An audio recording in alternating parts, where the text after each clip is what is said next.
Hello friends, तर स्वागत आहे तुमचं आपल्या या यूट्यूब चॅनलवरती. मित्रांनो, चॅनलवर नवीन असाल तर चॅनलला सबस्क्राईब करा आणि अशाच नवनवीन अपडेट्स पाहत राहा. मला माहीतच नाही अनया असं का करायला लागली आहे, पण मी तिला त्या दरिंद्याच्या ताब्यात कधी सोडू शकत नाही. म्हणून फक्त काही दिवस अशीच थांब, नंतर तिचा मार्ग बदलून कायमची इथे आणून ठेवेन तिला. हे म्हणत कबीर रागाने तिकडे निघून गेला.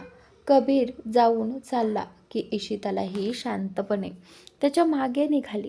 तिथेच पिलरला आधार देऊन उभा असलेला मयंक हे सारं ऐकत थोडा घाबरला आणि त्याचा राग नियंत्रणात राहू लागला. त्याने लगेच फोन काढून अनयाला कॉल केला, पण अनयाचा फोन ऑफ दाखवत होता. त्यामुळे तो स्वतः रागाने भरून आपल्या खोल्यात गेला. इशिता जेव्हा कबीरसोबत खोल्यात आली तेव्हा ती कबीरकडे बघून म्हणाली, तुम्ही घरवाल्यांना का सांगितलं नाही की सोहेल मित्तल माझा स्वतःचा भाऊ आहे? इशिताचं हे ऐकून कबीर तिला न बघता म्हणाला, जर मी त्या सगळ्यांना सांगायचं तर कोणीही तुझ्याशी बोलणार नाही. त्यांना असंच वाटेल की ही सगळी घटना फक्त तुझ्यामुळे घडत आहे. तू इतकी साधी सॉफ्टी आहेस आणि तुझा भाऊ म्हणजे मोठा शैतान. चांगलंच झालं तू त्याच्याबरोबर राहत नाही आहेस, अन्यथा त्याने तुलाही एक शैतान बनवून टाकले असते. पण सध्या तुला तुझ्या भाऊची गोष्ट माझ्याबाबत उघडून बोलू नये, कारण जसा जसा मी त्याचं नाव ऐकतो तसतसं माझा रुधिर उकळतं.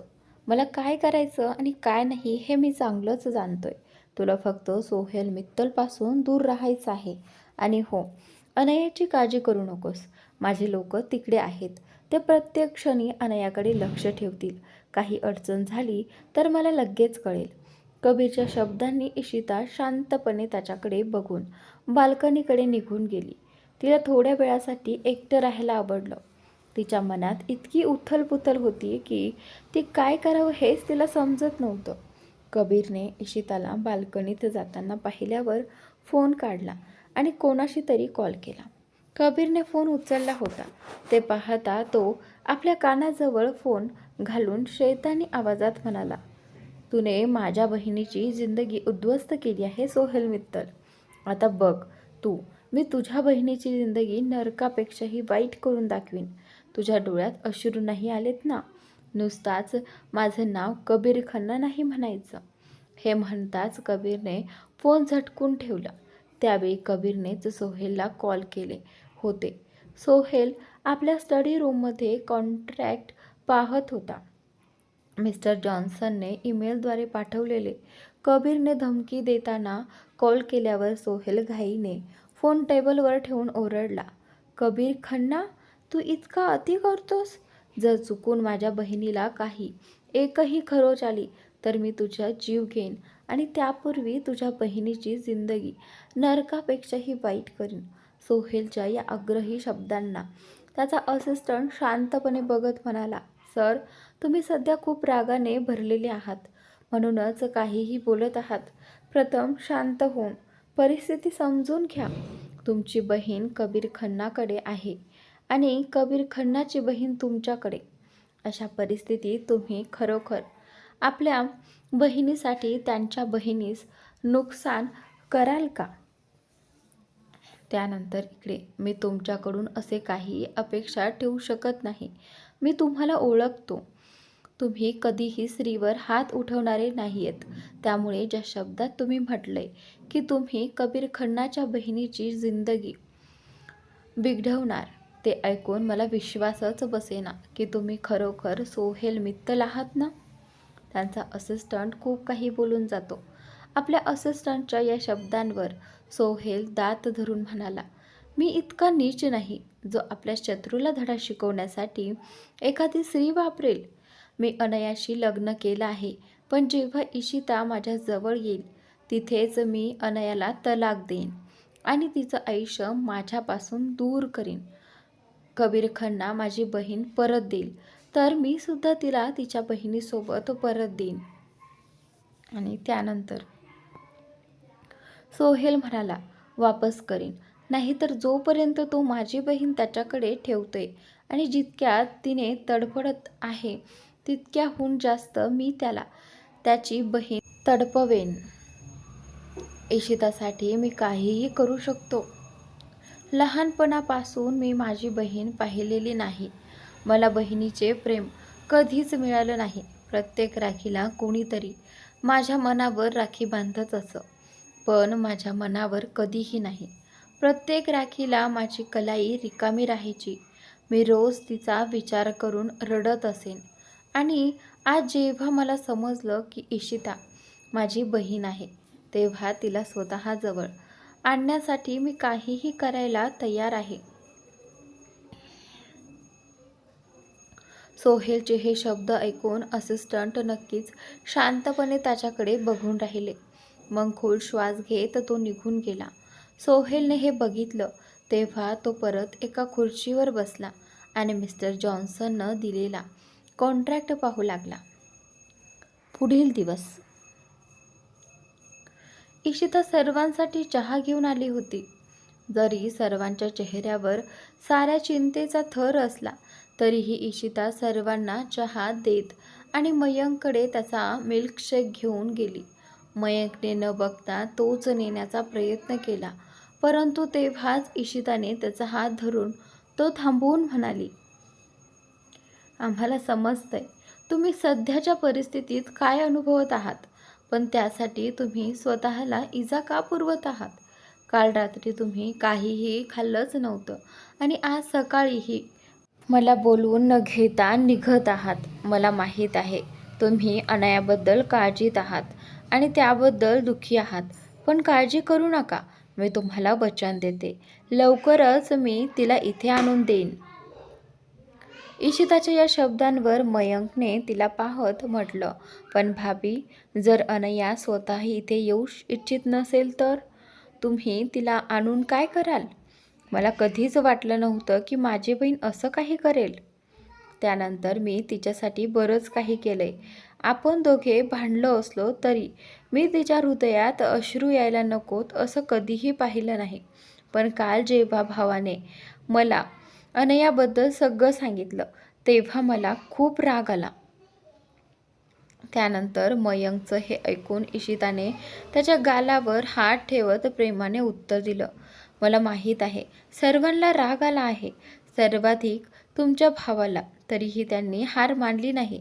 त्यांना ठाऊक आहे की त्यांची बहीण कबीर अनया अशी काही करणार नाही. तुम्ही फक्त आम्हा सगळ्यांसोबत राहा. मी स्वतः अनयाजवळ जाऊन तिला भेटून येईन. मला माहिती करायची आहे की ती कबीरसोबत का येऊ शकली नाही. शेवटी काय घडले, पण त्यापूर्वी तुम्ही स्वतःची काळजी घ्या. मी तुमच्यासाठी मिल्कशेक आणले आहे, ते प्यावं. संध्याकाळी भेटून आपण पुन्हा बोलू. असं बोलून इशिता निघाली आणि चुपचाप मिल्कशेक घेऊन बाहेर गेली. इधर मित्तल मॅन्शनमध्ये अनया कपडे बदलून नाश्ता करण्यासाठी टेबलाजवळ आली होती. टेबलाजवळ आज तिचे आवडते जेवण ठेवले होते, परंतु अनयाला खाण्याची मनस्थिती नव्हती. तिला मागील 24 तासात नीट काहीच खाल्लं नव्हतं, त्यामुळे भूक खूपच होती. तिनं पाहिलं की सोहेल आणि त्याचा असिस्टंट आधीच नाश्ता करत बसले होते. हे बघून ती थोडी दूर 3 खुर्च्या अंतरावर बसली. यावेळी अनयाने लहानसा क्रॉप टॉप आणि एक छोटी स्कर्ट घातली होती. ती निरागस दिसत होती, पण तिचे थाय खूप दिसत होते. असा भास होत होता की अनयाने जाणून बुजून असे कपडे परिधान केले आहेत. सोहेलच्या नजरा तिच्या कपड्यांकडे निघाल्या. अनयाची स्कर्ट खालीकडे फाटली होती. असे वाटत होतं की तिने स्कर्ट कमी करण्यासाठी ती खालून कापली आहे. असिस्टंट डोकं खाली करून नाश्ता करत होता. त्याने एक परिसारा अनयाकडे आणि मग आपला नाश्ता अर्धवट ठेवून तिथून निघून गेला. अनया ते सर्व पाहूनही नजरी निशा करीत राहिली. तिने आपली प्लेट काढली आणि हळूच ती मध्ये नाश्त्याचे पदार्थ टाकू लागली. त्यानंतर पुढे प्लेटभर नाश्ता भरत असताना सोहेल तिला म्हणाला, इतका नाश्ता प्लेटमध्ये ठेवत आहेस? जर कधी काहीही तुम्ही खाल्लं नाही तर मी तुझ्यासाठी संपूर्ण वर्षभर तेच खायला लावीन. सोहेलचे हे ऐकून अनयाने चपळ नजर खेळवत उत्तर दिलं, ओ, तू म्हणालास आणि मी ऐकलं नाही? तुला वाटतं मी तुझ्या आदेशाचं पालन करीन? इथे माझी चाल चालणार. मिस्टर सोहेल मित्तल, तुने माझ्याशी लग्न केलं आहे, त्यामुळे त्या अधिकाराबरोबर मी आता या घराची मालकीण आहे. म्हणून जसं मी म्हटलं तसं होईल. तुझ्या बोलण्याने हे घर फिरवता येणार नाही. लक्षात ठेव, तुझ्या लग्नामुळे तू स्वतःच्या पायांवर मोठी कुदाटी मारली आहे. अनया सोहेलला म्हणाली, मी अगोदर माझ्या भावाच्या घरी राणीप्रमाणे राहायचे. मला कोणत्याही गोष्टीची कमतरता नव्हती. जर एखादा नोकर माझ्याला मानास्पद अन्न दिलं तर मी ते त्याच्या तोंडावर फेकून देईन. इथेही तसंच होणार. तुझे नियम आणि कायदे असतील थोडे, पण आता जे काही होईल ते माझ्या मर्जीने होईल. किती अन्न मला हवंय, किती वाया जाईल हे तू मला सांगणार नाहीस, अनया सोहेलला म्हणाली. अनयाच्या बोलण्यावर सोहेल संतापून आपल्या जागेवरून उठला. तो सरळ तिच्या जवळ आला. तिचे गाल घट्ट पकडून दात ओठात चावत म्हणाला, तुला इथे घराची राणी बनवायचं खूप शौक आहे का? पण हे लक्षात ठेव, पत्नी होणं म्हणजे फक्त घराची मालकीण होणं नसतं. त्यापुढेही खूप काही असतं.